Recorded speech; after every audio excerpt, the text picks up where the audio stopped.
अब इससे आगे फिर आरंभ करूं? बड़ा धैर्य है आप लोगों में।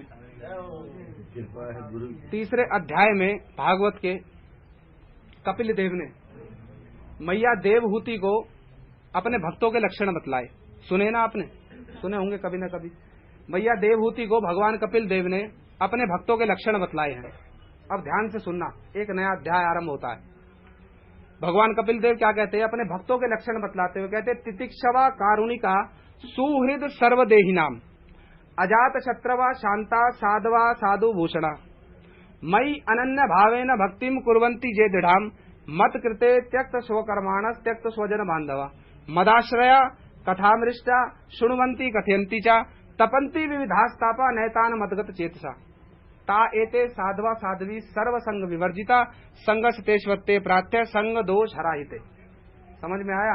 नहीं आया? एक एक गुण बतला रहे हैं कपिल देव। क्या गुण है? पहला कहते तितिक्षवा। तितिक्षवा मतलब सहनशीलता। हमारे गुरु वर्ग क्या है? अब एक एक गुण देखना गुरु जी के जीवन में कितने सुंदर रूप में दिखलाई दे रहा है। पहला गुण क्या बतलाया? तितिक्षवा मतलब सहनशीलता। गौर लीला में हमारे गुरु वर्ग जो है वो नित्यानंद प्रभु का प्रकाश है और कृष्ण लीला में राधा जी का कायव्यूह है। दो रूपों में हमारे गुरु वर्ग सेवा करते हैं। हमारे नित्यानंद प्रभु ने क्या आदर्श दिखलाया? सहनशीलता का क्या आदर्श दिखलाया? जगाई मधाई ने सर फोड़ दिया, किंतु नित्यानंद प्रभु ने क्या किया? फिर भी उनको प्रेम दान दे दिया।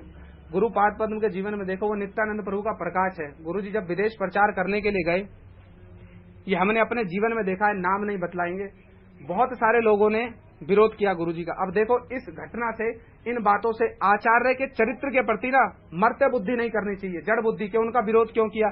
भगवान जगत में आए कृष्ण, उनका विरोध नहीं किया।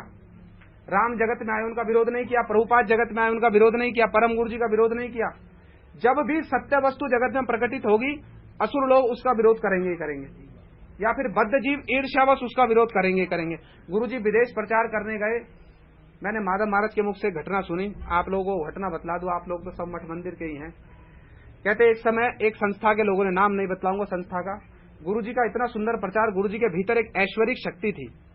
जो लोग एक बार कथा सुन लेते थे वो लोग क्या होते थे?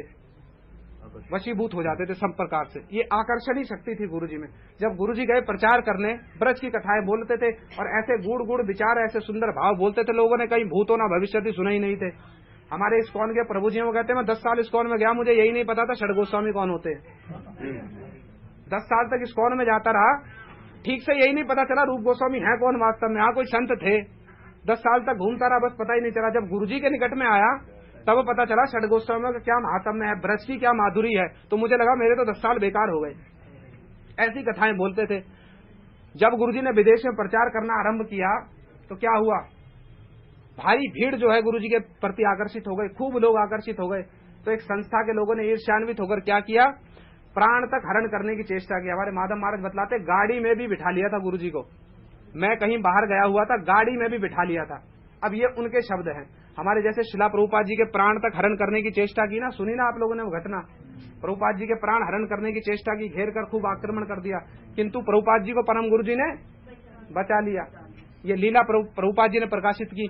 लोगों ने प्रभुपाद जी से कहा कि आप क्या करो, मामला मुकदमा कर दो। तो प्रभुपाद जी ने क्या कहा? अरे इन लोगों ने तो हमारा काम कर दिया, हम प्रचार करना चाहते थे, इन लोगों ने वैसे ही स्वाभाविक रूप में प्रचार कर दिया, किस लिए मामला मुकदमा करना है। तो परम गुरु जी लिखते हैं, अभिन्न नित्यानंद होने के कारण उन्होंने परम सहनशीलता का परिचय दिया, किसी के प्रति कोई मामला मुकदमा नहीं किया। तो हमारे माधव महाराज बतलाते, गाड़ी तक बिठा लिया था गुरु जी को।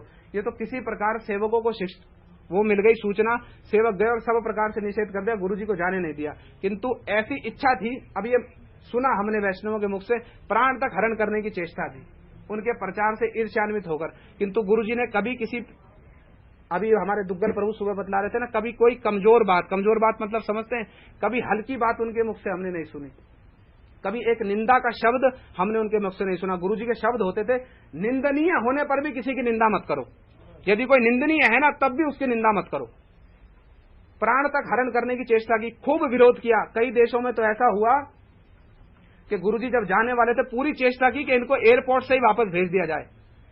ईर्ष्यान्वित होकर, क्योंकि जानते थे यदि प्रवेश कर जाएंगे, एक बार चरण पड़ गए, लोगों ने सुन लिया, बस लोग हमको भूल जाएंगे। बद्ध जीव है ना, ईर्ष्या से मात्सर्य से प्रेरित होकर खूब चेष्टा की कि गुरुजी उस देश में घुसे ही ना।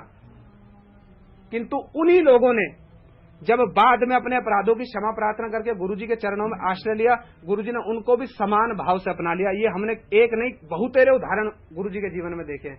अब नाम बतलाने की परिस्थिति नहीं है, एक नहीं बहुतेरे उदाहरण देखे हैं। उन्हीं लोगों ने जो बाद में पहले निंदा करते थे खूब मुक्त कंठ से, जब बाद में क्षमा प्रार्थना की, गुरुजी के मुख से एक शब्द नहीं निकला। परम सहिष्णुता का परिचय उन्होंने दिया। जो कपिल देव कह रहे हैं तितिक्षवा, परम सहनशील होते हैं, कभी एक शब्द भी नहीं कहा किसी के विरोध में, और गुरुजी ने उनको भी समान भाव से अपना लिया।